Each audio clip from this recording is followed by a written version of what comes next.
MP board के class 9 के सभी विद्यार्थियों बेधड़क रहिए, बिल्कुल भी चिंता नहीं करनी। आपका जो 3 अप्रैल का पेपर है वो एकदम रियल पेपर आ चुका है। चलिए बिना किसी देरी के इसके सॉल्यूशन को समझेंगे। देखिए 1 से लगाकर 4 तक का क्वेश्चन तो हमने देख लीजिए, ठीक है। ये सारे क्वेश्चन हमने पिछले वीडियो में कवर कर लिए थे।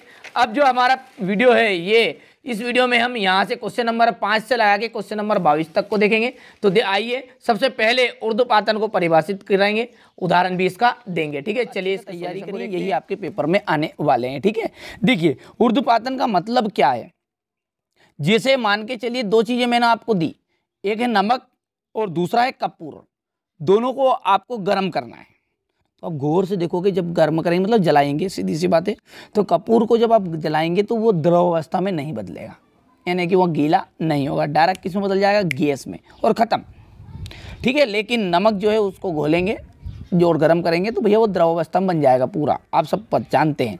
तो इसे ही कहते हैं उर्ध्वपातन। किस घटना को कहेंगे कि जब कोई भी जो ठोस पदार्थ है उसको गर्म किया तो वहाँ द्रव अवस्था में बदले बिना किस में बदल जाएगा, गैस में बदल जाएगा। ध्यान से समझिए, ठोस को गर्म किया आपने तो वहां द्रव में नहीं बदला, सीधा किस में बदल गया, गैस में बदल गया। या फिर कोई भी गैस है, गैस का उदाहरण यहां पर आप ले सकते हैं अमोनियम क्लोराइड का, ठीक है। क्या है, अमोनियम क्लोराइड। तो अमोनियम क्लोराइड को जब आप, ये गैस है, इसको ठंडा करेंगे तो ये सीधा ठोस में परिवर्तित हो जाएगी, यानी कि इसमें नामो निशान किसका नहीं होगा, द्रव का। यदि गैस है उसको ठंडा करोगे तो डायरेक्ट ठोस में बदलेगी, और कोई ठोस है उसको गर्म करोगे तो वो काहे में बदलेगा, गैस में बदलेगा, यानी कि द्रव में परिवर्तन नहीं होगा। बस इस घटना को कहते हैं हम उर्ध्वपातन। उदाहरण आप लिख सकते हैं अमोनियम क्लोराइड, ठीक है, कपूर, ये सारे इसके एग्जाम्पल के रूप में यहाँ पर आप लिख दीजिएगा, 2 नंबर में आएगा, ठीक है। इसके बाद अगला जो है सीख है अथवा का, वह है गलनांक और क्वथनांक में अंतर आपको बताने हैं, ठीक है। तो पहले आप गलनांक और क्वथनांक की परिभाषा समझिए, अंतर ऑटोमेटिकली समझ में आ जाएगा। देखिए गलनांक की सीधी सी परिभाषा, सबसे सटीक परिभाषा लिख दी मैंने यहाँ पर, कि ऐसा तापमान, यानी कि दोनों क्या एक तरह के टेम्परेचर है, ऐसा तापमान जिस पर कोई भी जो पदार्थ है वो गलना प्रारंभ कर दे। गलने का मतलब पिघलना। जैसे कोई बर्फ है तो बर्फ को इतना टेम्परेचर आप देंगे कि वहाँ ऑटोमेटिकली क्या हो जाएगा, पिघलना शुरू कर दे, बस उस तापमान को कहते हैं गलनांक, ठीक है।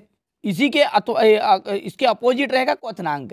क्वथनांक क्या है, ऐसा टेम्परेचर जिस पर कोई भी जो पदार्थ है वो उबलना आरंभ कर देगा, यानी कि वहाँ उबलना शुरू कर देगा, उसे कहते हैं क्वथनांक, ठीक है। तो ये गलनांक और क्वथनांक की परिभाषा है, इसके द्वारा आप समझ सकते हैं। पहला अंतर आप यहीं पर लिख सकते हैं कि वहाँ तापमान जिस पर कोई भी पदार्थ गलना आरंभ कर देगा वहाँ गलनांक कहलाता है, और ऐसा तापमान जिस पर कोई भी पदार्थ उबलना प्रारंभ कर देगा क्वथनांक कहलाता है। इसके अलावा देखिए अंतर सबसे सटीक लिखे मैंने, सरल, अशुद्धियाँ मिलाने पर यहाँ कम हो जाता है। गलनांक जो है अशुद्धियाँ जब मिलाते तो कम हो जाता है, लेकिन क्वथनांक जो होता है वो अशुद्धियाँ मिलाते हैं तो बढ़ जाता है। दाब बढ़ाते हैं तो यहाँ पर गलनांक घटता है और दाब बढ़ाने पर यहाँ बढ़ता है। तो ठीक है, 2 अंतर आपको यहाँ से कंप्लीट कर लेने, स्क्रीनशॉट के माध्यम से आप कंप्लीट कर लीजिएगा। अब देखिए अगला प्रश्न इसी में आगे है कि कोलाइड के 2 गुणधर्म बताइए। अच्छा, गुणधर्म का मतलब क्या है, विशेषताएं, लक्षण, ठीक है। तो यहाँ पर देखिए गौर से, पहला जो पॉइंट है वहाँ है, यहाँ एक विषमांगी मिश्रण है। क्या है, सॉरी, विषमांगी विलयन है। विलयन का मतलब होता है दो, विलयन का मतलब होता है घोल एक तरह का। अब विषमांगी मतलब क्या है, 2 या 2 से अधिक पदार्थों का घोल। तो यहाँ एक तरह का क्या है, विषमांगी मिश्रण है, यानी कि 2 या 2 से अधिक पदार्थ मिलकर इसमें विलयन अवस्था में दिए गए हैं। साथ ही साथ ये टिंडल प्रभाव को प्रदर्शित करता है। किसको प्रदर्शित करेगा, टिंडल प्रभाव को प्रदर्शित करेगा। तो कोलाइड के केवल 2 गुणधर्म पूछे थे, मैंने सिंपल लैंग्वेज में आपको 2 गुणधर्म बता दिए, ठीक है। अच्छे से कंप्लीट कर लीजिएगा, ठीक है। नोट्स के द्वारा इसे अच्छे से आप तैयार कर सकते हैं। इसी के अथवा में है आपका मिश्रण और यौगिक में अंतर, ठीक है। देखिए तो सबसे पहले आप यौगिक को समझिए। यौगिक का मतलब क्या है, कोई भी 2 पदार्थों का मिश्रण, ठीक है। यानी जब 2 पदार्थों को आप आपस में मिलाएंगे और एक निश्चित अनुपात में, ध्यान दीजिएगा, निश्चित अनुपात होना चाहिए उनका, तो वो कहलाएंगे यौगिक। और जबकि मिश्रण जो है उसमें निश्चित भी हो सकता है, अनिश्चित भी हो सकता है। मिश्रण का मतलब क्या है, मिक्सचर है, सीधी सी बात है, ठीक है। क्या बन गया है, मिक्सचर। तो ठीक है, तो यहाँ पर देखिए मिश्रण क्या बनेगा, यहाँ समांगी तथा विषमांगी हो सकता है, जो मिश्रण है वो कैसा हो सकता है, समांगी और विषमांगी, लेकिन जो यौगिक है वहां सदैव समांगी होगा। कैसा होगा, समांगी, क्योंकि इसका मतलब ही क्या है, दो निश्चित, ठीक है, निश्चित अनुपातों का संग्रह यौगिक होता है। मिश्रण में संघटक पदार्थों के गुण विद्यमान रहते हैं। मिश्रण में क्या होता है, जो संघटक पदार्थ हैं उनके गुण विद्यमान रहेंगे, लेकिन यौगिक में संघटक तत्वों के गुण बदल जाते हैं। ठीक है, तो ये यौगिक और मिश्रण में अंतर है, 2 नंबर का आएगा। 2 नंबर में इतना सही लिखना है, आपको ज़्यादा लंबा चौड़ा लिखने की आवश्यकता नहीं है। अब क्वेश्चन नंबर 7 है, समांगी मिश्रण एवं विषमांगी मिश्रण को उदाहरण सहित समझाना है। देखिए, मिश्रण दोनों ही है। अच्छा, मिश्रण का मतलब क्या है पहले वो समझिए। मिश्रण का मतलब ये होगा कि 2 या 2 से अधिक पदार्थों का, ठीक है, मिक्सचर, इनको मिलावट, यानी कि हम कहेंगे कुल मिलाकर बात है कि इसमें 2 या 2 से अधिक पदार्थ क्या है, मिले हुए हैं, वो कहलाता है मिश्रण। अच्छा, मिश्रण है तो उसमें 2 प्रकार के मिश्रण होंगे, समांगी और विषमांगी। तो यहाँ पर यही पूछा आपसे, समांगी मिश्रण और विषमांगी मिश्रण। देखिए, समांगी का मतलब क्या है, इसमें जो मिश्रण होगा वहाँ सदैव एक समान रहेगा। हेडिंग में ही, बहुत ज़्यादा कुछ परिभाषा और रटने की जरूरत नहीं, हेडिंग में ही सब कुछ आंसर है। समांगी यानी कि इस प्रकार के मिश्रण का जो संगठन है वो सदैव एक समान रहेगा। ठीक है, किस तरह का रहेगा, सदैव एक समान रहेगा। जैसे लोहा, चांदी, शुद्ध सोना, ये क्या है, आपके समांगी मिश्रण के उदाहरण है। ठीक है, इतना सा लिखिएगा, परिभाषा पूछे समांगी मिश्रण की, तो इस प्रकार का जो मिश्रण है या ऐसा मिश्रण जिसका संगठन सदैव एक समान होता है, समांगी मिश्रण कहलाता है। ठीक है, उदाहरण लिख दीजिएगा, लोहा, चांदी, शुद्ध सोना। अब विषमांगी इसका उल्टा, ऐसा मिश्रण जिसका संगठन सदैव एक समान नहीं रहता है, यानी कि बदलता रहता है। जैसे दूध, रक्त है, सीमेंट है, इनका जो मिश्रण है वो हमेशा बदलता रहता है, इनका जो अनुपात है वो, पर लेकिन सोना और चांदी और लोहा ये क्या है, इनका अनुपात हमेशा निश्चित रहता है, इसलिए ये समांगी मिश्रण कहलाए और ये विषमांगी मिश्रण। ठीक है, परिभाषा आप नोट कर लीजिएगा, ठीक है, स्क्रीनशॉट के माध्यम से, और अच्छे से कंप्लीट कर लीजिएगा। चलिए अगला देखते हैं। अब इसी के अथवा में भौतिक और रासायनिक परिवर्तन के 2 उदाहरण देने हैं। तो देखिए, इनके उदाहरण से पहले आप इनका परिभाषा के रूप में जानेंगे तो हमेशा याद रहेगा। देखिए, भौतिक परिवर्तन का मतलब क्या होता है कि जिसमें कोई भी जो पदार्थ है उसका जो अवस्था परिवर्तन होगा तो उसके नए गुणधर्म नहीं बनेगा। जैसे एग्जाम्पल के रूप में आपने देखा होगा नमक का जल में घुलना। ठीक है, तो ये जो नमक है जिसको पानी में आप घोलेंगे तो इसके गुणधर्म में कोई परिवर्तन नहीं आएगा। अच्छा, ये बात समझ में नहीं आई, तो ये देखिए, दूध से दही का जमना। अब देखिए, दूध जो है उसमें कम खटास होती है, थोड़ा मीठापन होता है, लेकिन दही में मीठापन होता है क्या, तो नहीं होता। तो ये क्या है, इसके गुणधर्म बदल गए। यहाँ पर एलपीजी को आपने जलाया तो उसका गुणधर्म बदल गया, लोहे पे जंग लगी उसका गुणधर्म बदल गया, लकड़ी का जलना इसके गुणधर्म भी बदल गए। तो ये सब क्या है, एक नया पदार्थ बना, नए गुणधर्म बने, तो वो कहलाता है रासायनिक परिवर्तन। और जिसमें ऐसा परिवर्तन हो कि नए पदार्थ बनने के साथ नए गुणधर्म ना आए। ठीक है, तो ऐसा परिवर्तन जिसमें कोई नया पदार्थ नहीं बनता है, साथ ही साथ उसमें कोई नए गुणधर्म नहीं आते, वो कहलाता है भौतिक परिवर्तन। लेकिन ऐसा परिवर्तन जिसमें पदार्थ में नए गुणधर्म आते हैं और वहाँ एक रूप से दूसरे रूप में परिवर्तित हो जाता है, तो वो कहलाता है रासायनिक परिवर्तन। उदाहरण आपके सामने ही है, विद्युत बल्ब का चमकना एक भौतिक परिवर्तन है, कपड़े का फटना ये भी भौतिक है, बर्फ का पिघलकर जल बनना, ठीक है, और नमक का जल में घुलना, इसमें कोई अंतर नहीं आएगा। पर लेकिन लकड़ी जलाएंगे तो वहाँ आग देगी, उष्मा उत्पन्न करेगी, लोहे में जंग लगेगी तो ये भी, इसका भी एक अलग तरह का आ जाएगा। ठीक है, इसके बाद में एलपीजी का दहन, ये भी नए गुणधर्म बनेंगे, और दूध से दही का जमना, ये आपका रासायनिक परिवर्तन हो गया। स्क्रीनशॉट के माध्यम से आप नोट से तैयार कर लीजिएगा, अच्छे से कंप्लीट करिएगा। हमारा उद्देश्य यही है कि आप अच्छे अंक प्राप्त करें। तो चलिए आगे बढ़ते हैं। चलिए अब अगला प्रश्न है, रदरफोर्ड के परमाणु मॉडल की क्या सीमाएं हैं। ठीक है, तो पहले इसको आप रदरफोर्ड का जो परमाणु मॉडल है उसे समझिए, ध्यान से देखिएगा। थोड़ा सा यहाँ पर चित्र के देखिए ये जो पहला चित्र है ये आपका है थॉमसन का परमाणु मॉडल, दूसरा जो है वो है रदरफोर्ड का, और तीसरा जो है वो बोर का परमाणु मॉडल है। हम बात कर रहे हैं किसके, रदरफोर्ड के परमाणु मॉडल की। तो इस रदरफोर्ड ने जो परमाणु मॉडल बताया वो क्या बताया कि देखिए इसमें सबसे पहली चीज़ इन्होंने बताई कि जो परमाणु है वहाँ एक छोटा सा केंद्र की भांति का होता है। तो जो परमाणु का केंद्र होता है वो धन आवेशित होता है। किस तरह का होता है, परमाणु का केंद्र धन आवेशित होता है, और इस धन आवेशित को क्या कहते हैं, परमाणु का नाभिक कहते हैं। ठीक है, परमाणु का क्या कहेगा, नाभिक। ठीक है, परमाणु का केंद्र कैसा होता है, धनावेशित होता है। ये किसने बताया, रदरफोर्ड ने। और इसका जो धनावेशित केंद्र है इसको क्या कहते हैं, नाभिक या केंद्र के नाम से जानते हैं।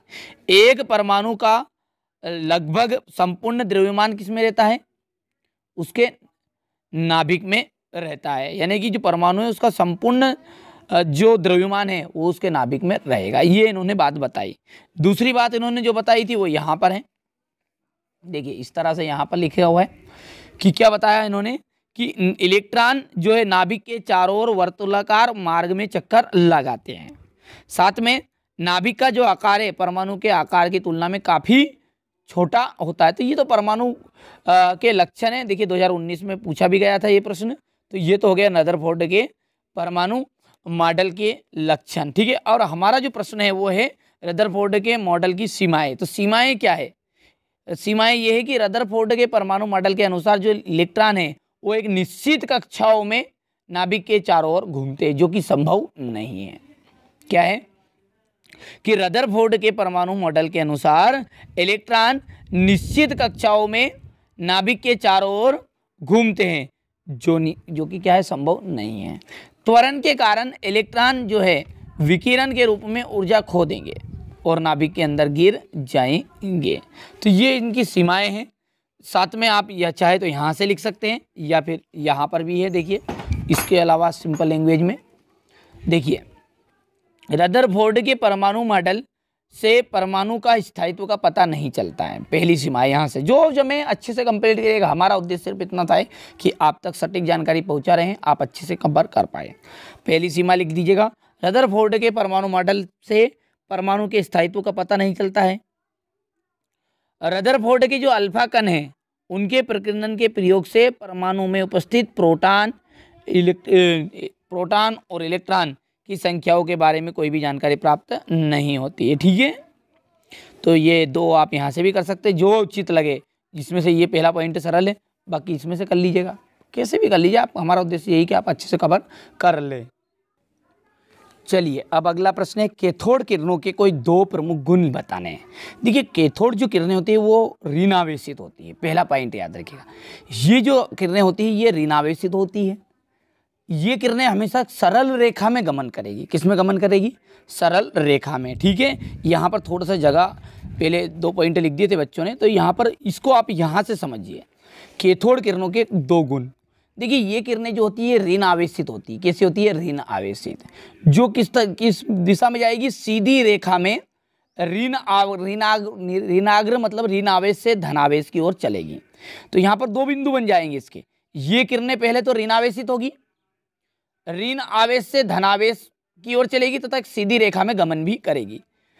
तीसरा पॉइंट है कि यहाँ इसमें अत्यधिक गतिज ऊर्जा होती है। यानी कि इन बिंदुओं से आप यहाँ पर 3 पॉइंट बना सकते हैं। पहली है कि ये किरणें ऋणावेशित होती है, ये सीधी रेखा में ऋणाग्र से धनाग्र की ओर चलती है तथा इनमें अत्यधिक गतिज ऊर्जा होती है। और अब यहाँ पर भी लिख सकते हैं कि ये किरणें एक सरल रेखा में गमन करेगी और ये किरणें चुंबकीय क्षेत्र से प्रभावित होती है। तो 5 बिंदु मैंने बता दिया आपको। ठीक है, यहाँ पर कैथोड किरणें के 5 बिंदु, 2 गुण पूछे थे, 5 बता दिए, कोई से भी लिख दीजिएगा। इसी के नीचे देखिए 9वां जो क्वेश्चन इसमें दिया गया है, हाइड्रोजन के 3 समस्थानिकों के नाम और संकेत बताने हैं। हाइड्रोजन के 3, तो पहले है प्रोटियम, ड्यूटीरियम और ट्राइटियम। सिंपल सा प्रश्न है, इतना सा लिखना है। ठीक है, कर सकते हो। चलिए इसके बाद यहाँ पर देखिए 3 कक्षाओं वाले बोर के परमाणु मॉडल का चित्र बताना है। यानी कि देखिए पहले क्या करना है आपको, इस तरह से ये जो चित्र बना हुआ बहुत सिंपल है। पहला घेरा बनाएंगे, उसमें रेड कलर मैंने यहाँ पर बता दिया ताकि अच्छा लगे। ये जो है ये क्या है, परमाणु के बीचों बीच एक छोटा सा केंद्र पाया जाता है जिसे परमाणु का केंद्र कहते हैं या नाभिक भी कहते हैं। तो यहाँ पर हो गया ये केंद्रक। पहली जो कक्षा है, ये पहला गोला जो बना हुआ है, 3 गोले बने हुए बस सीधी सी बात केंद्रक को छोड़कर। तो पहला जो है उसका हम के कक्षा कहेंगे, यानी कौन सी क्लास कहेंगे, के, और इसका नंबर क्या रहेगा, फर्स्ट रहेगा। दूसरी जो कक्षा है वो एल है, यानी कि एन बराबरी पे 2 हो जाएगा। और तीसरी कक्षा जो है एम है, उसको एन बराबरी पे 3 कहेंगे। सिंपल सा चित्र है, इतना सा आपको बनाना हुआ है, ठीक है, रहेगा 2 नंबर आपको मिल जाएंगे। अब अगला प्रश्न है आपका, रंध्र के कार्य क्या है, ठीक है, मतलब रंध्र के क्या कार्य है। चलिए इसको हम चित्र के द्वारा अच्छे से समझेंगे। सबसे पहले यहाँ पर इस चित्र दिया हुआ है एक पत्ती का, जैसा कि आप सब जानते होंगे कि जो रंध्र है वो पत्तियों में पाए जाते हैं, यानी कि रंध्र का मतलब होता है छिद्र, ठीक है। तो पत्तियों की सतह पर सूक्ष्म छिद्र पाए जाते हैं। क्या पाए जाते हैं, जैसे पत्ती की संरचना देखें तो पत्तियों में वाष्पोत्सर्जन के लिए, ठीक है, छोटे छोटे इस तरह के छिद्र पाए जाएंगे, बस उसे ही कहते हैं रंध्र, ठीक है। तो यदि कोई आपसे पूछे कि रंध्र क्या है, तो पहले परिभाषा आप दीजिएगा कि पत्तियों की सतह पर छोटे छोटे सूक्ष्म छिद्र पाए जाते हैं। क्या बोला मैंने, कि पत्तियों की सतह पर छोटे छोटे सूक्ष्म छिद्र पाए जाते हैं, उन छिद्रों को ही रंध्र कहा जाता है, ठीक है। ये तो होगी इसकी परिभाषा। अब ये जो छिद्र ये किस लिए पाए जाते हैं, तो सबसे पहली चीज ये कि वातावरण से, देखिए इसको यहां से आप पढ़ोगे तो आपको अच्छे समझ में आएगा। देखिए यहां पर जो पत्ती की सतह पर सूक्ष्म छिद्र होते हैं उन्हें कहा जाता है रंध्र। प्रकाश संश्लेषण के लिए गैसों का अधिकांश आदान प्रदान इसी छिद्रों के द्वारा होता है, यानी कि जो प्रकाश संश्लेषण की जो क्रिया होगी उसमें वाष्पोत्सर्जन की प्रक्रिया होगी, जल का नियमन होगा, ये सारे काम किसके द्वारा होंगे, इन छिद्रों के द्वारा ही होगा।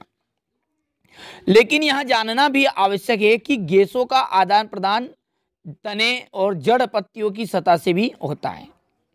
इन रंध्रों से पर्याप्त मात्रा में जल की भी हानि होती है, ठीक है, यानी कि जल की भी हानि, यानी कि वाष्पोत्सर्जन की जो प्रक्रिया है वो भी इससे होगी। अतः जब प्रकाश संश्लेषण के लिए कार्बन डाइऑक्साइड की आवश्यकता नहीं होती, ध्यान समझिएगा, जब प्रकाश संश्लेषण के लिए कार्बन डाइऑक्साइड की आवश्यकता नहीं होती तब पौधा इन छिद्रों को बंद कर देता है।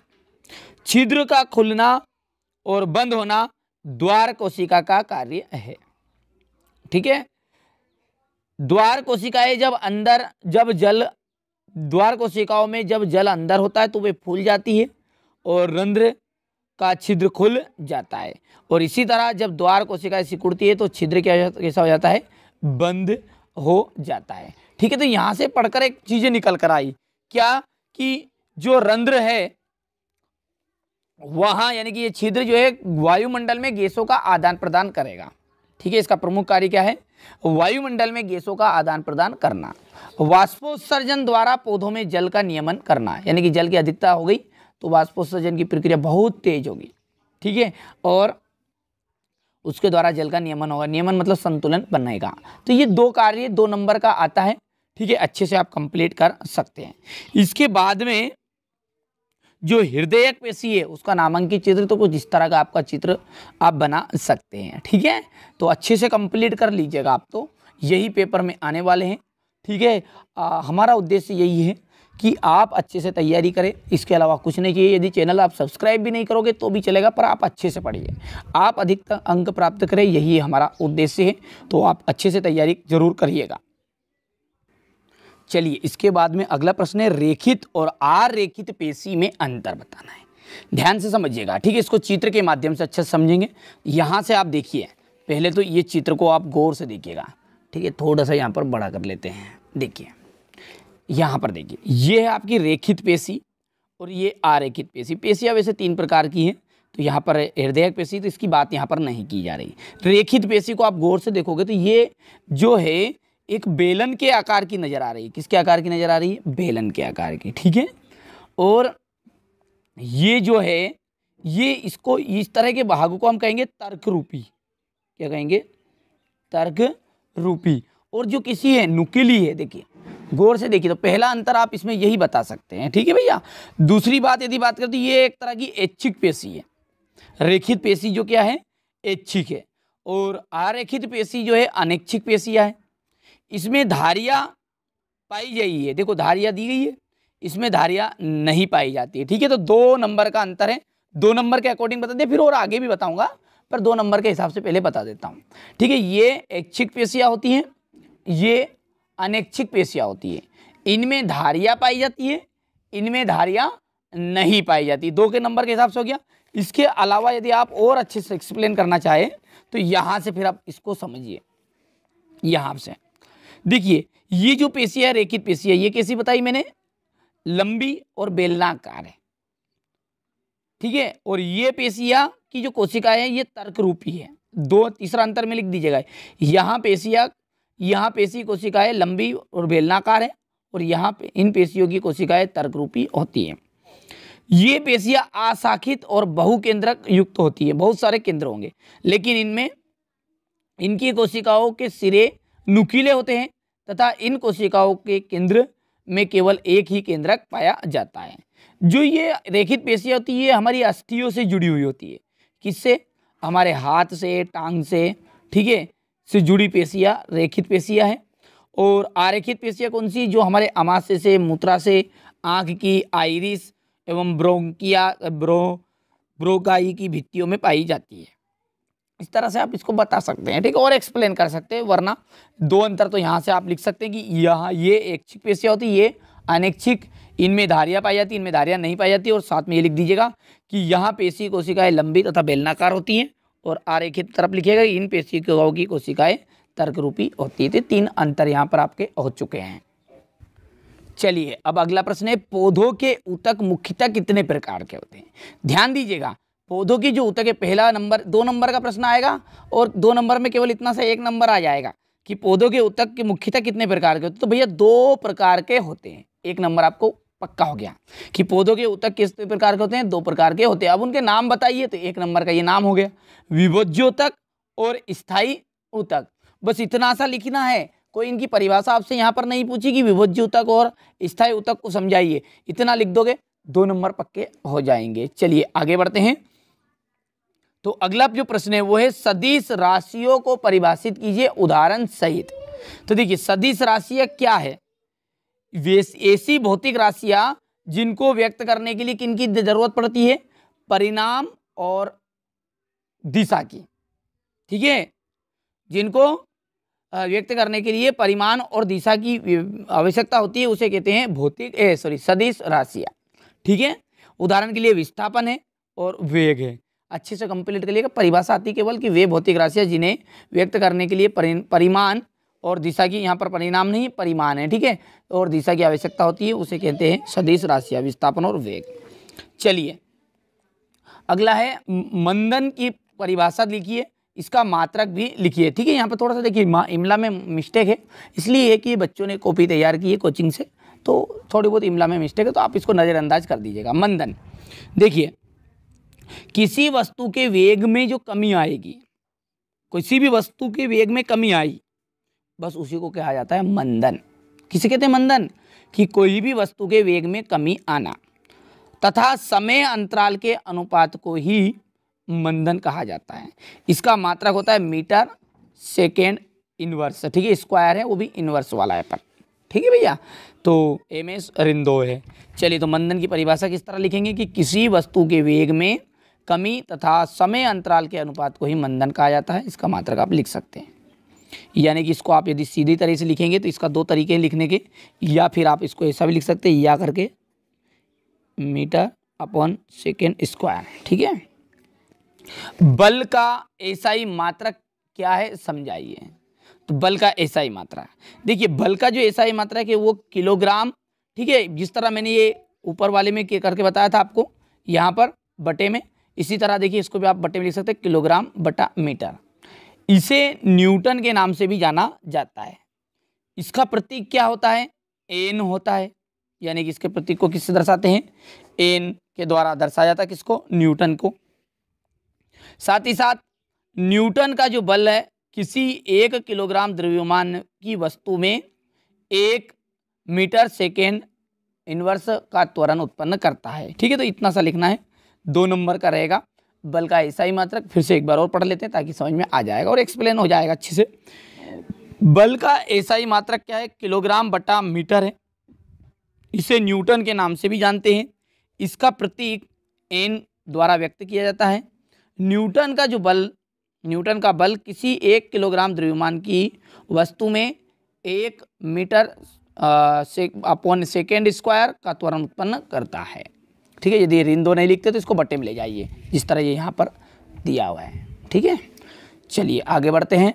न्यूटन के गति का तृतीय नियम बताइए। तो देखिए, न्यूटन के तृतीय नियम, तृतीय का मतलब तीसरा नियम। अब आप सब जानते हैं कि न्यूटन ने जो है 3 नियम दिए हुए हैं। ठीक है, जिसे गति के नियम कहते हैं। पहला नियम, दूसरा नियम और तीसरा नियम। ठीक है, 2 नियमों को आप यहाँ से पढ़ लीजिएगा। तीसरे नियम की यहाँ पर हम चर्चा कर रहे हैं। ठीक है, देखिए, प्रत्येक क्रिया के समान, हर एक जो क्रिया है, न्यूटन ने क्या कहा कि जो भी क्रिया होगी उसके विपरीत प्रतिक्रिया जरूर होगी। जैसे आप गेंद को धक्का रहे हैं तो गेंद भी आपको धक्काएगी। ठीक है, जैसे साइकिल को आप समझ लीजिए, पहाड़ी पर हम जब से साइकिल चलाएंगे ऊपर, तो आपको ऐसा लगेगा कि जो पहाड़ है हमको उधर से दबाव डाल रहा है। बस वही क्या है, न्यूटन का गति का तृतीय नियम हो गया। तो प्रत्येक क्रिया के विपरीत प्रतिक्रिया होगी। ये विभिन्न वस्तुओं पर कार्य करती है। 2 नंबर का था, 2 नंबर में इतना सा लिखना, कोई ज़्यादा मिला के लिखने की जरूरत नहीं है। ठीक है, इतना सा लिख दीजिएगा कि प्रत्येक क्रिया के समान एवं विपरीत प्रतिक्रिया होती है और ये विभिन्न वस्तुओं पर कार्य करती है। ठीक है, चलिए अगला प्रश्न पढ़ते हैं। अगला समझते हैं कि घर्षण से क्या लाभ होते हैं। तो देखिए, घर्षण के लाभ से पहले आप घर्षण समझिए, इसका मतलब क्या है। देखिए, घर्षण का मतलब होता है रगड़। रगड़ किस तरह की, जैसे ये कोई मशीन है, ठीक है, यहाँ पर, ठीक है भैया, तो इसको हमने इस तरह से घुमाया, तो ये जो दोनों पुर्जे हैं ना, ढक्कन और ये जो पेन है, इन दोनों के बीच में क्या होगा, रगड़ उत्पन्न होगा। रगड़ यानी कि घिसाएगी ये। ठीक है, यानी कि इसके जो पुर्जे हैं ये घिसाएंगे और इसके द्वारा क्या होगी, ये थोड़े समय के बाद में ये खराब हो जाएगी। ठीक है, पर ये लेकिन घर्षण क्यों जरूरी है, रगड़ क्यों जरूरी है? क्यों? सबसे पहली चीज यही है कि घर्षण के कारण ही हम चल सकते हैं तथा रुक सकते हैं।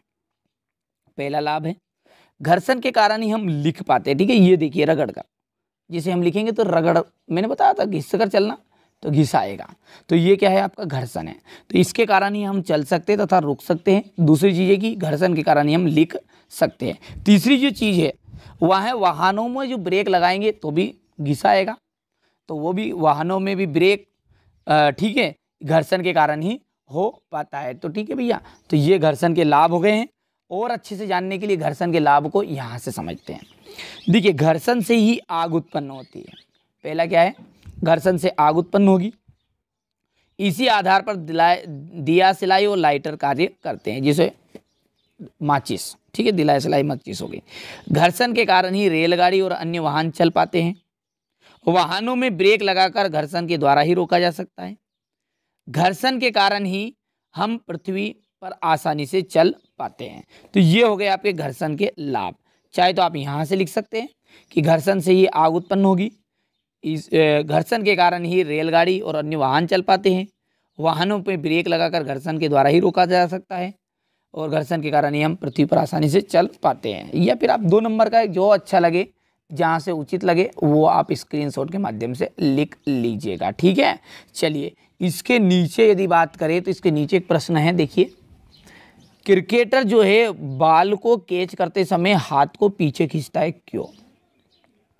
एक जो खिलाड़ी रहता है क्रिकेट का, वो कैच करेगा गेंद को, तो आपने देखा होगा उसको इस तरह से पीछे की दिशा में हाथ को खींचेगा। क्यों करता है? क्योंकि ऐसा करने से गेंद को विराम में आने तक पर्याप्त समय मिल जाता है। जो गेंद है उसे विराम अवस्था में लाना पड़ेगा। ठीक है, वो गतिशील अवस्था में है, तो उसे विराम अवस्था में लाने तक के लिए उसको थोड़ा समय मिल जाएगा। इससे गेंद के संवेग की परिवर्तन की दर कम हो जाएगी। क्या क्या चीज़ होगी, ध्यान समझिएगा। एक तो गेंद को विराम आने तक समय पर्याप्त मिल गया, इससे गेंद में के संवेग परिवर्तन की दर कम होगी तथा हाथों पे लगने वाला बल घट जाएगा। इसके कारण चोट लगने की संभावना कम होगी। इसलिए जो भी क्रिकेटर होता है वहाँ गेंद को कैच कर समते समय अपने हाथों को पीछे खींचता है। ठीक है, एक बार और एक्सप्लेन कर लेते हैं, थोड़ा सा इक्का दुक्का रह गया हुआ कोई डाउट तो वो भी क्लियर हो जाएगा। क्रिकेटर जो है बॉल को कैच करते समय अपने हाथ को पीछे खींचता है। क्यों? क्योंकि ऐसा करने से गेंद को विराम अवस्था में आने तक उसे पर्याप्त समय मिल जाएगा। इससे गेंद के संवेग में जो परिवर्तन की दर है वो भी कम हो जाएगी तथा हाथों पे लगने वाला बल का मान घट जाएगा। इसके कारण जो हमारे चोट लगने की संभावना रहेगी हमें वो कम हो जाएगी। ठीक है, चलिए अब अगला प्रश्न है, गुरुत्वीय त्वरण से आप क्या समझते हैं?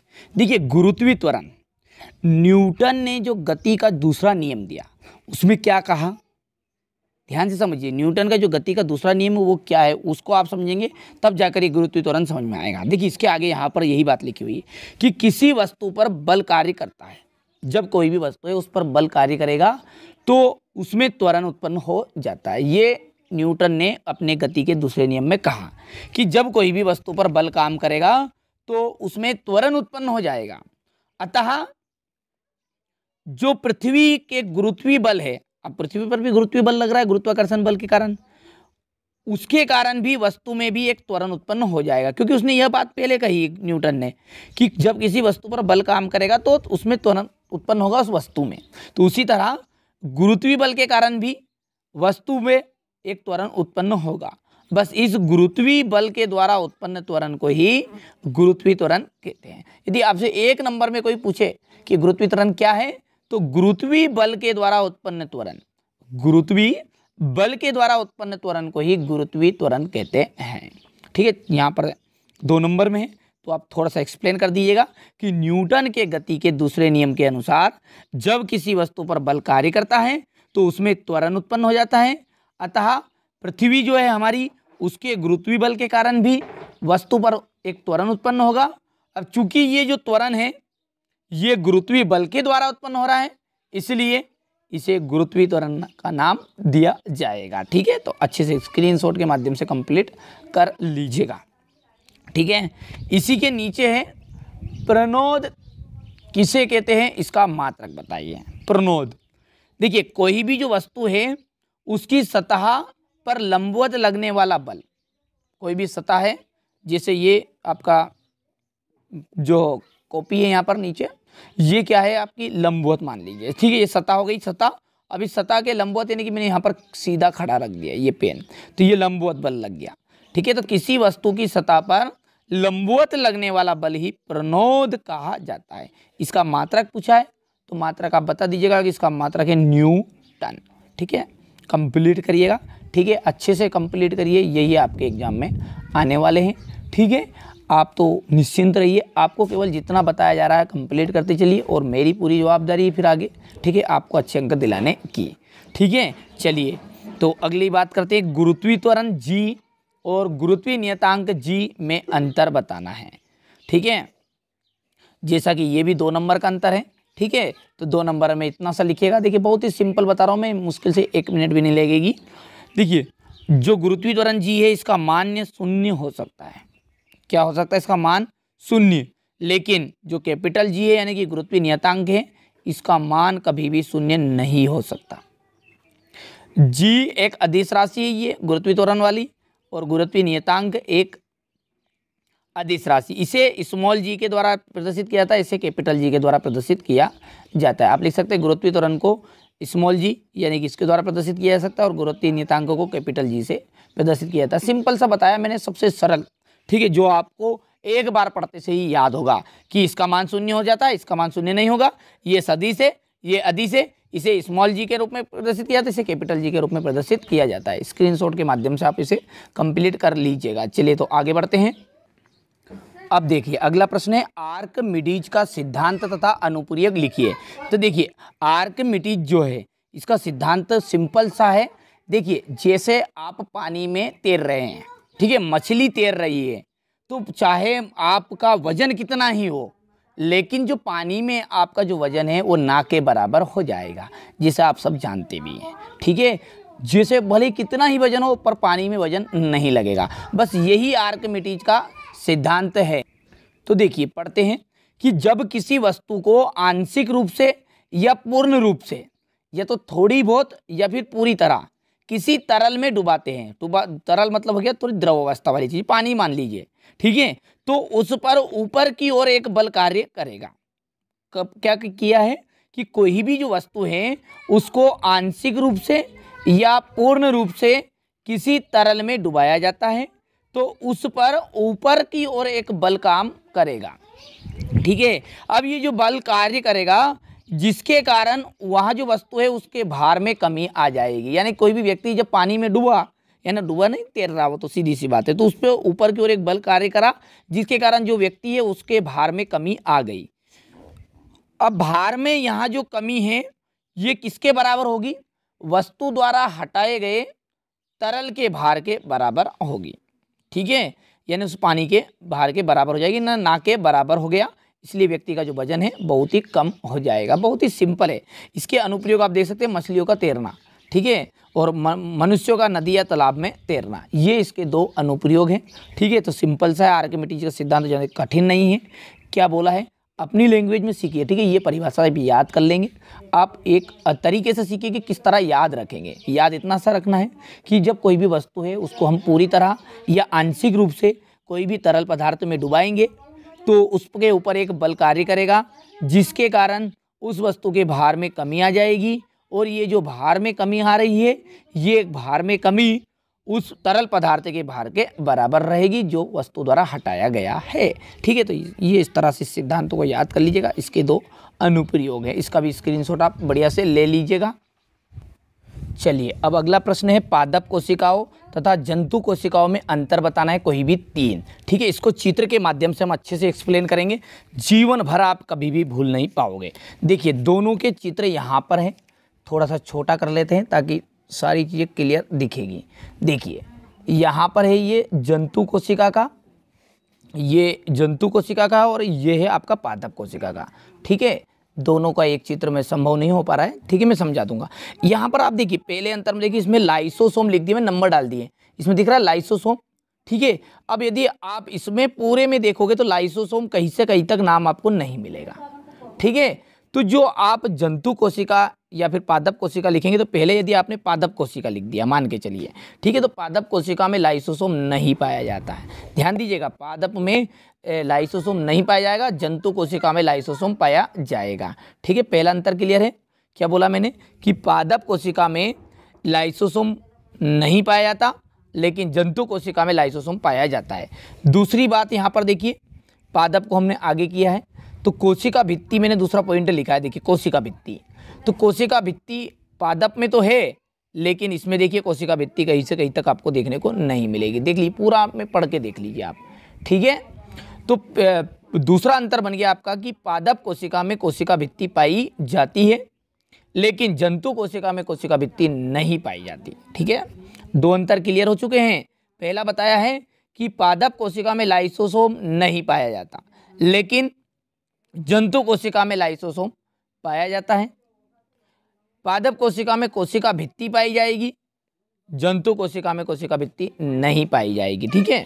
चलिए तीसरा अंतर जो है क्लोरोप्लास्ट से बात करेंगे, तो इसमें क्लोरोप्लास्ट, ठीक है, यानी कि हरित लवक पाए जाते हैं और इसमें हरित लवक यानी क्लोरोप्लास्ट नहीं पाए जाते हैं, ठीक है। तीन अंतर हो गया। चौथा है रसधानी, रसधानी, ठीक है, जिसका दूसरा जो नाम है वो आप बोल सकते हैं रिक्तिकाएं। तो इसमें पादप कोशिका में जो है रिक्तिकाएं यानी कि रसधानी जो होती है बड़े आकार में पाई जाती है, देखिए यहाँ पर, और इसमें रसधानी कैसी है, बहुत ही छोटे आकार में, ठीक है। चार हो गए, मैं और भी याद कराऊंगा आपको, अब चिंता मत करिए।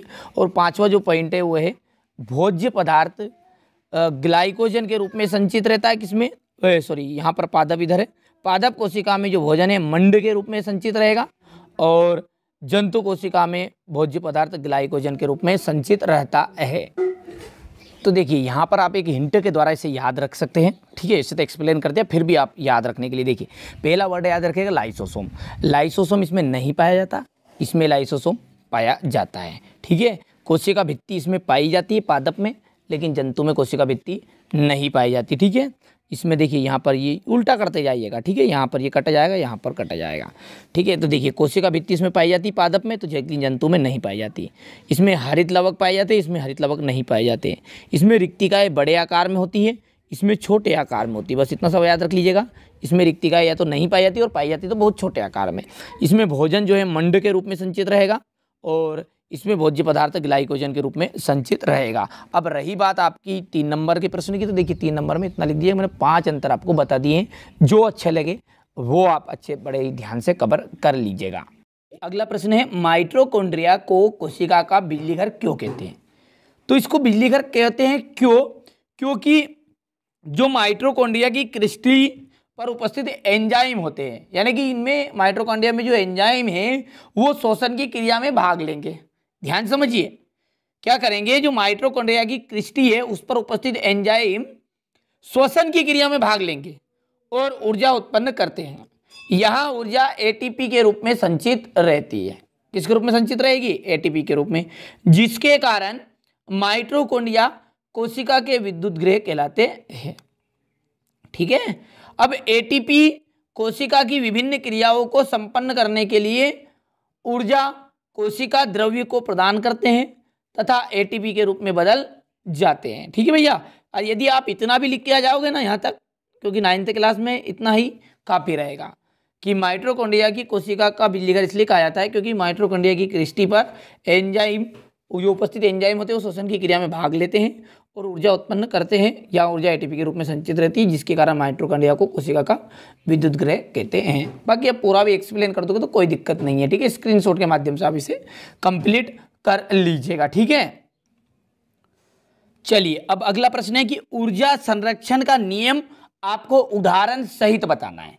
तो देखिए ऊर्जा संरक्षण का नियम क्या है? देखिए ऊर्जा को ना तो उत्पन्न किया जा सकता ना ही नष्ट किया जा सकता। एक बात आप ध्यान से रखिएगा कि जो एनर्जी है ना तो उसे उत्पन्न किया जा सकता है ना ही नष्ट किया जा सकता, केवल और केवल उसे एक रूप से दूसरे रूप में परिवर्तित किया जा सकता है। बस इसे ही ऊर्जा संरक्षण का नियम कहते हैं। क्या कहा ऊर्जा संरक्षण के नियम के अंतर्गत? कि ऊर्जा को ना तो उत्पन्न कर सकते हैं ना ही नष्ट कर सकते, केवल इसे एक रूप से दूसरे रूप में परिवर्तित कर सकते हैं। इसे क्या कहते हैं? ऊर्जा संरक्षण का नियम। ठीक है, अच्छा उदाहरण की यदि बात करें, जैसे आपने देखा होगा कि जो हीटर होता है, विद्युत हीटर, लाइट वाले हीटर, उनको जब विद्युत धारा प्रवाहित हम करते हैं, उनमें लाइट हम छोड़ते हैं, करंट छोड़ते हैं, तो वो क्या करते हैं? गर्म होते हैं। क्या होते हैं? गर्म। ठीक है, इससे जो विद्युत ऊर्जा है वो लाइट वाली थी, लेकिन किस में चल बदल गई? वो उष्मी में। ठीक है, यानी कि गर्मी में। ठीक है, तो जब हम विद्युत हीटर में विद्युत ऊर्जा या विद्युत धारा प्रवाहित करते हैं तो वहाँ गर्म हो जाता है और इसमें विद्युत ऊर्जा उष्मी ऊर्जा में परिवर्तित हो जाती है। इसी प्रकार विद्युत बल्ब, ठीक है, दूसरा एग्जाम्पल है। इसी प्रकार जिसकी रोशनी में आप ये देख रहे हैं बल्ब है यहाँ पर, ठीक है, तो ये जो बल्ब है ये विद्युत ऊर्जा इसमें प्रवाहित की, इसने किसके रूप में बदली? इसको प्रकाश ऊर्जा के रूप में रूपांतरित की। तो ये उदाहरण सहित हो गया। बढ़िया से स्क्रीनशॉट आप ले लीजिएगा यहाँ से। ठीक है, अच्छे से नोट से तैयार कर लीजिएगा। ठीक है, चलिए आगे बढ़ाते हैं। तो अब अगला प्रश्न जो है क्वेश्चन नंबर 19 है और सॉरी 18 का अथवा आपका रह गया था, तो क्वेश्चन नंबर 18 का ये अथवा है। ठीक है, ये सारे प्रश्न आपके बता दूं मैं, आपका जो वार्षिक पेपर होगा साइंस का क्लास 9th का, उसके सेट ए के क्वेश्चन है।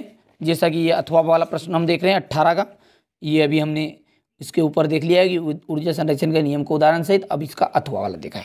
सारे अथवा सहित सॉल्यूशन दे रहा हूँ। ठीक है, आप तो अच्छे से मेहनत करिए, बस हमारा यही मकसद है। किसी वस्तु की गतिज ऊर्जा क्या होती है? इसके लिए व्यंजक। ठीक है, तो गति करती हुई किसी वस्तु में उसकी गति के कारण जो ऊर्जा उत्पन्न होती है उसे गतिज ऊर्जा कहते हैं। मतलब कोई भी वस्तु क्या है? गति कर रही है। ठीक है, ये जैसे गति कर रही है यहाँ पर, ये तो ये गति कर रही है, तो इसके कारण जो ऊर्जा उत्पन्न हो रही है, जो एनर्जी उत्पन्न हो रही है, उसे कहते हैं गतिज ऊर्जा। बस किसी वस्तु की गतिज ऊर्जा के लिए व्यंजक यहाँ पर ये लिख दीजिएगा, ई के इक्वल 1/2 mv² होता है। इसमें वस्तु का भार को एम से तथा वेग को वी से प्रदर्शित किया जाता है। चलिए अब क्वेश्चन है 19वां है, हरी खाद क्या है? ठीक है, हरी खाद क्या है, इसके क्या लाभ है? ठीक है भैया, तो हरी खाद क्या है उसको समझते पहले। देखिए, फसल उगाने से पहले खेतों में कुछ पौधे जैसे बरसीम, पटसन, ग्वार, यानी कि देखा होगा आपने कई किसान क्या करते हैं, जैसे आप उनको बोना है गेहूँ, तो गेहूँ बोने से पहले वो 5-15 दिन पहले है, ठीक है, 15 दिन पहले वो बरसीम बो देते हैं या पटसन, ग्वार कुछ भी उगा देते हैं, हरी फसल। ठीक है, फिर उस पर खड़ी फसल पर ही वो पलटा चला देते हैं, यानी बखर जिसे हम बोलते हैं, बखर फेर देते हैं।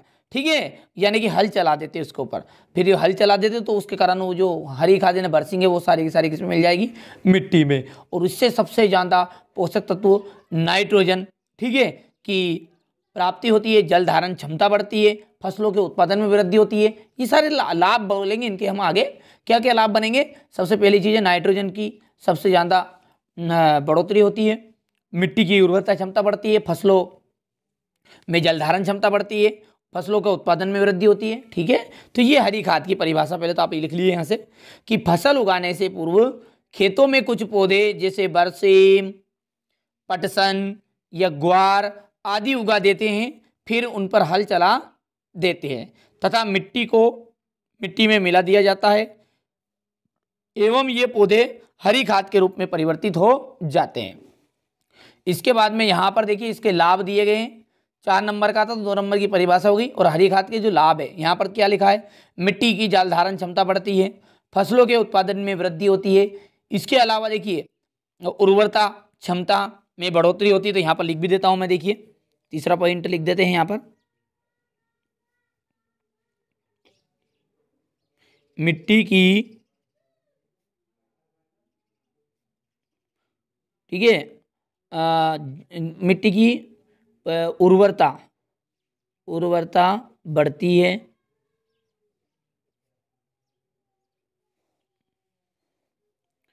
साथ में आप बोल सकते हैं किसान को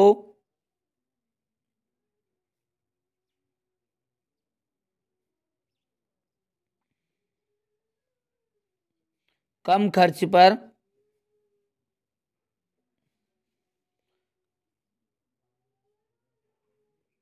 अधिक उत्पादन मिलता है। अब ये उत्पादन किस तरह मिलता है वो समझिए, जैसे उसने वहाँ पर हरी खाद दे दी तो उसको पोषक तत्व मिल जाएंगे, जैसे नाइट्रोजन, ठीक है, मिट्टी में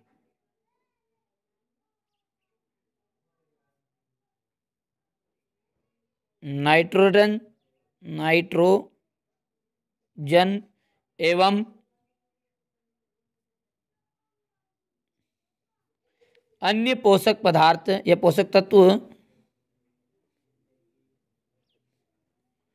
की मात्रा में क्या होती है, वृद्धि होती है, की मात्रा में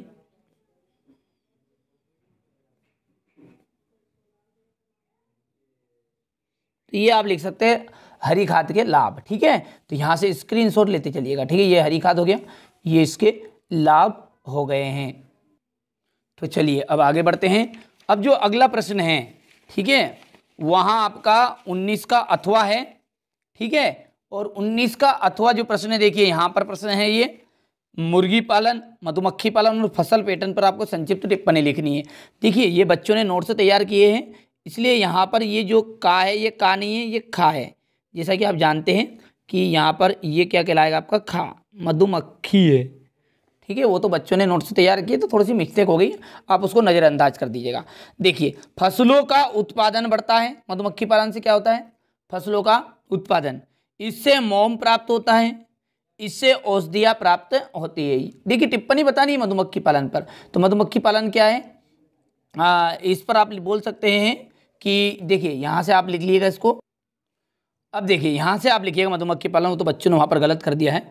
देखिए मधुमक्खी यानी कि मधु और शहद और मोम के उत्पादन के लिए मधुमक्खियों को पालने की प्रक्रिया मधुमक्खी पालन कहलाती है। यानी कि शहद प्राप्त करने के लिए और मोम के उत्पादन के लिए मधुमक्खियों को जो पालने की प्रक्रिया वो कहलाती है आपकी मधुमक्खी पालन। शहद जो शहद का सर्वत्र उपयोग किया जाता है, सभी जगहों पर उपयोग किया जाता है, हर जगहों पर, ठीक है, औषधि के रूप में। अतः इसके लिए मधुमक्खी का पालन का, ठीक है, मधुमक्खी पालन का उद्यम एक कृषि उद्योग बन गया है, ठीक है। शहद एवं मोम का उपयोग औषधि के रूप में किया जाता है। इसी के अथवा में है, देखिए इसी के नीचे मुर्गी पालन।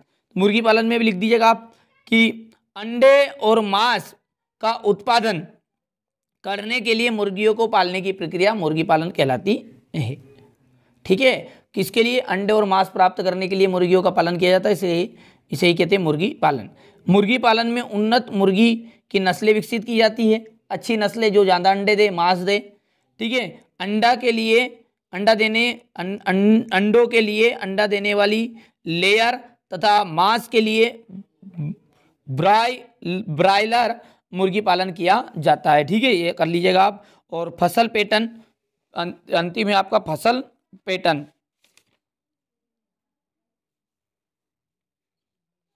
तो देखिए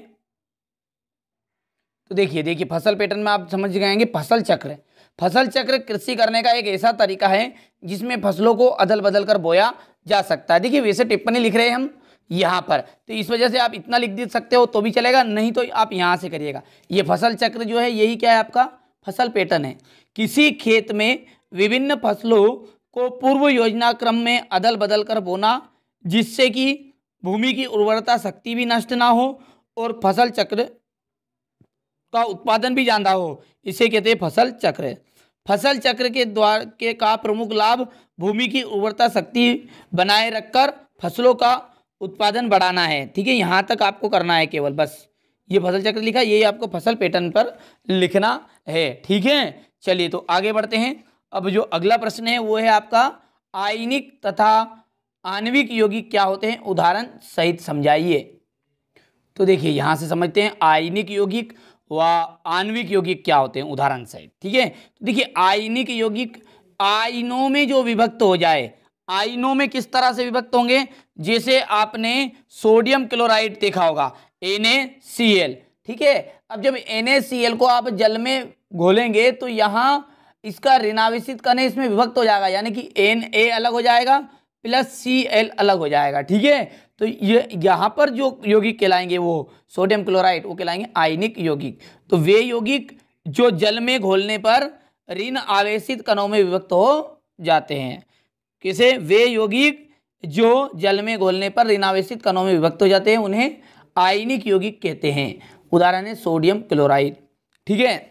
आणविक यौगिक, आणविक जो आणविक किन्हें कहेंगे कि वे यौगिक जो विभिन्न तत्वों के परमाणु से के परस्पर एक निश्चित अनुपात में जुड़कर बनते हैं, मतलब ये जुड़ेंगे, ठीक है, तथा जल में घोलने पर ये आयनों में ये भी विभक्त हो जाएंगे।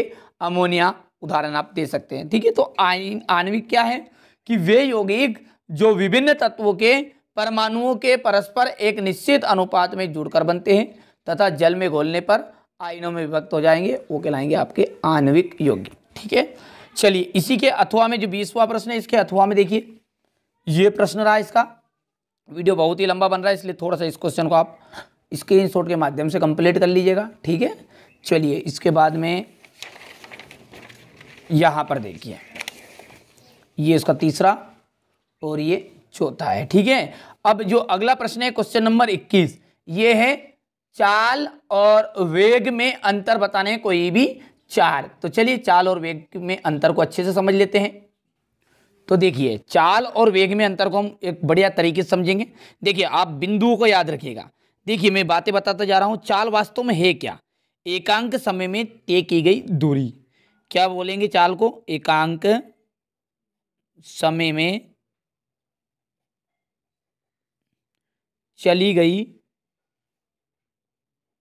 दूरी क्या कहलाती है? चाल कहलाती है। आपको अपने आप ही सारी चीजें याद रहेगी, आपको ध्यान से समझना बस, ठीक है। देखिए एकांक समय में चली गई दूरी को क्या कहते हैं? चाल कहते हैं। साथ ही साथ आप यदि चाल की बात करें तो चाल एक क्या है? अदिश राशि है।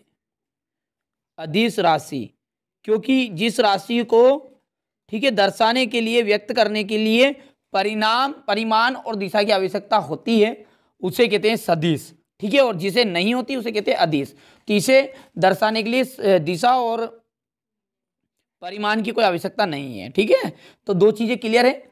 एकांक समय में चली गई दूरी चाल कहलाएगी। चाल क्या है? एक तरह की अदिश राशि है, तो इसका विपरीत यहां पर हो जाएगा सदिश, ठीक है। तो जो आपका वेग है वो वेग क्या है? एक सदिश राशि है, ठीक है।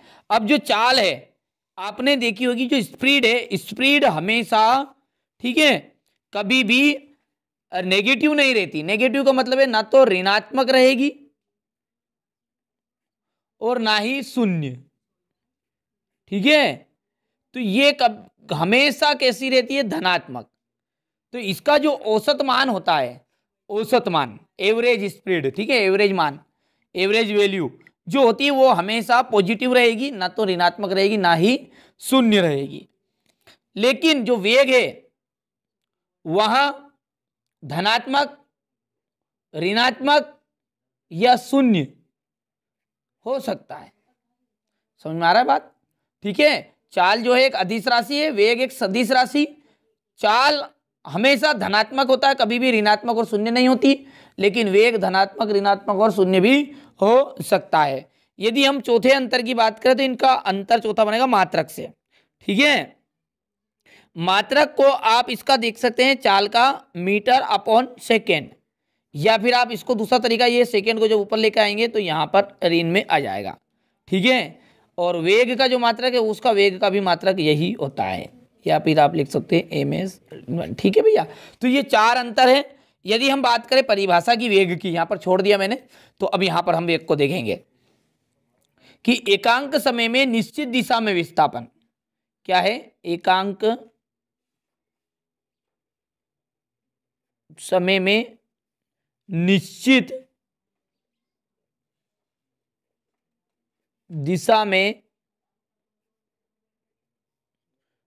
ठीक है, विस्थापन, बस यही क्या कहलाता है? आपका वेग कहलाता है, ठीक है। चलिए, तो अब इसका अंतर आप यहां से लिखिएगा बढ़िया से, चाल और वेग में अंतर। वेग, चाल एक अदिश राशि है, वेग एक सदिश राशि। चाल जो है एकांक समय में चली गई दूरी को चाल कहते हैं, और एकांक समय में किसी निश्चित दिशा में विस्थापन को वेग कहते हैं। इसका जो औसत मान है वो कभी भी ऋणात्मक नहीं होता, ना ही शून्य हो सकता है, लेकिन जो वेग है वो शून्य, धनात्मक, ऋणात्मक भी हो सकता है। अब देखिए यहाँ पर ये जो मात्रक वाली बात है, तो यहाँ पर देखिए बढ़ा की मात्रा नहीं आएगी मात्रक पर। देखिए इसका जो मात्रक है वो मीटर सेकेंड इनवर्स है, और इसका मात्रक भी मीटर सेकेंड इनवर्स है। तो बढ़िया से आप नोट से तैयार कर लीजिएगा, चाल और वेग के, यहाँ से स्क्रीनशॉट ले लीजिए, ठीक है। चलिए, तो इसके आगे जो प्रश्न है आपका, वो अगला प्रश्न है दूरी और विस्थापन में अंतर का, ठीक है।